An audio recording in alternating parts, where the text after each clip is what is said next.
Shalom saudaraku, selamat sejahtera dalam kasih Kristus. Jumpa lagi dengan saya, Didi Duli. Kita akan belajar berapologetika bersama-sama di channel ini. Sungguh terlalu dan tega Ustadz Kenamba dan Ustadz Ipung ini ya, membohongi dua Ustadz yang ada di depannya mengenai sejarah Kristen dan juga kitab-kitab palsu yang ada di dalam kekristenan. Jadi mereka ini menceritakan mengenai Isa itu tidak disalibkan, melainkan diserupakan. Sebelumnya mari kita bersama-sama melihat video berikut ini. Yang disalib adalah orang yang diserupakan. Namanya siapa? Nama tidak pernah disebutkan dalam Al-Quran. Sehingga orang bisa interpretasi. Termasuk sahabat Rasulullah radhiyallahu an.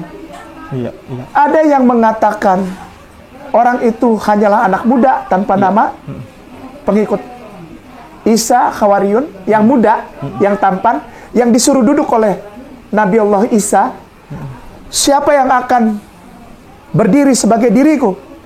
Dalam hadis riwayat yang sahih yang tertulis dalam kitabnya kitab hadis Bukhari Muslim dan Sirah Nabawiyah. Ada seorang Hawariyun yang tampan dan masih muda, remaja. Dia angkat tangan. Aku yang akan menggantikan engkau ya Nabi Allah, kata Nabi Allah Isa. Duduk. Pernah dengar cerita itu? Lalu Nabi Isa alaihissalam bertanya kembali lagi di dalam Sirah Nabawiyah, siapa yang akan menggantikan aku? Sini nak. Iya, oke, barakallah. Siapa yang akan menggantikan aku? Berdiri sebagai diriku. Dia berdiri lagi. Kata Nabi Isa alaihissalam, duduk. Sampai 3 kali akhirnya memang Allah yang berkehendak. Surga bagimu, kan gitu. Nah, kejadian ini juga dikenal oleh orang Kristen, cuma ditutupi. Tidak boleh dia yang tahu. Kitabnya ada. Nama kitabnya Proto-Evangelium James, tulisannya James, James. Dan Proto-Evangelium Thomas. Ditutup dengan kitab yang tidak boleh disebarkan. Kitabnya ada, tapi tidak boleh orang Kristen tahu. Yang nutup siapa? Bapak-bapak gereja. Jemaat Kristen nggak boleh baca, Ustaz. Namanya kitab Wahyu Petrus. Di situ yang ditulis siapa? Judas Iskariot, pengganti. Dan yang lebih parah lagi, ada satu kitab yang sampai sekarang orang Kristen paling anti sama kitab itu. Barnabas. Di dalam kitab Barnabas, dari depan sampai belakang, yang dipuji oleh Yesus namanya Muhammad. Demikian. Oke. Kalau Ustadz Kenama mempercayai Isa nabinya orang Islam itu diserupakan, ya silahkan, monggo gitu ya.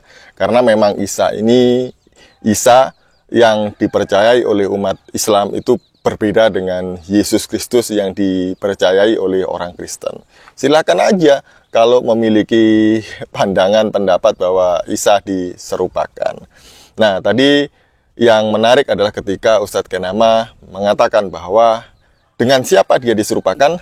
Nah, kitab sucinya itu tidak menjelaskan dengan detail siapa yang menggantikan Isa ini disalib.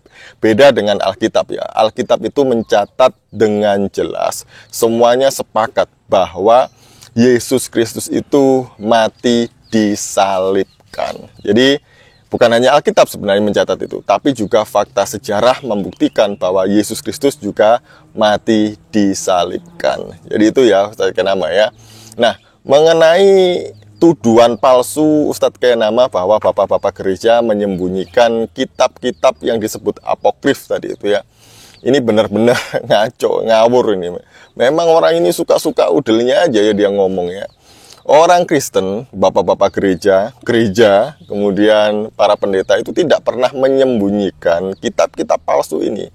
Itu dijual bebas kok di toko-toko buku. Silahkan, siapa aja yang mau beli, silahkan. Saya aja punya kitab apokrif Perjanjian Baru. Sayangnya itu ada di rumah ya, tidak saya bawa mudik. Dan ada gitu ya, bebas, silahkan dibaca, silahkan dipelajari. Tapi orang Kristen tidak pernah mengimani ini ya. Lalu kenapa orang Kristen itu tidak mengimani kitab-kitab apokrif ini? Ya karena kitab-kitab ini ditulis jauh setelah para rasul meninggal dunia dan penulisnya itu tidak diketahui. Nah, adanya kitab-kitab apokrif ini karena para bidat zaman dahulu, gereja mula-mula itu mencari the lost year of Jesus. Karena masa kecil Yesus itu tidak ditulis di dalam Alkitab. Alkitab hanya mencatat Yesus lahir, umur 8 hari disunat, 12 tahun dia ke bait suci, melakukan bar mitzvah, dan kemudian umur 30 tahun memulai pelayanan dan seterusnya. Ketika melayani, bahkan dia disalibkan, mati, dikuburkan, dan bangkit, kemudian naik surga. Jadi itu yang dicatat di dalam Alkitab ya. Nah, para bidat ini kan mencari sesuatu yang tidak ada di dalam Alkitab, yang tidak tertulis di Alkitab, kemudian dia cari-cari. Dan jalan keluarnya adalah mereka menulis sendiri cerita-cerita dongeng ini mengenai kisah Yesus, masa kecil Yesus ini ya. Dan ini tidak pernah ada, orang Kristen tidak pernah mempercayai kisah-kisah dongeng dalam Injil-Injil palsu tadi itu ya, Injil Thomas dan teman-teman tadi itu, bahkan juga Injil Barnabas, Injil Belgedes yang ditulis di abad ke-16. Siapa penulis Injil Barnabas ini? Namanya adalah Mustafa de Arande. Dari namanya sendiri, Bapak Ibu tahu bahwa orang ini bukan orang Kristen. Jadi kitab Injil ditulis di abad 16 dengan bahasa Italia dan Spanyol. Kemudian murid Yesus yang mana yang bangkit di abad ke-16 menulis Injil yang namanya adalah Injil Barnabas. Nggak ada. Makanya orang Kristen nggak percaya Injil palsu ini, gitu ya.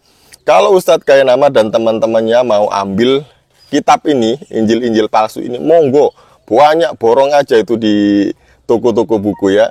Kami orang Kristen itu nggak mau ambil. Silahkan Ustadz Kayanama mau ambil ya. Sekian dari saya, tolong ya, jangan berbohong sama dua Ustadz itu, kasihan loh. Sepertinya kan mereka berdua, beliau-beliau ini serius mendengarkan. Kok ya Ustadz Kayanama malah cerita mengenai Injil-Injil palsu sih? Itu kan bisa dicari di mana saja informasinya. Sekian dari saya, silahkan melanjutkan aktivitas dan juga liburannya. Shalom, salam waras, Tuhan Yesus memberkati kita semuanya.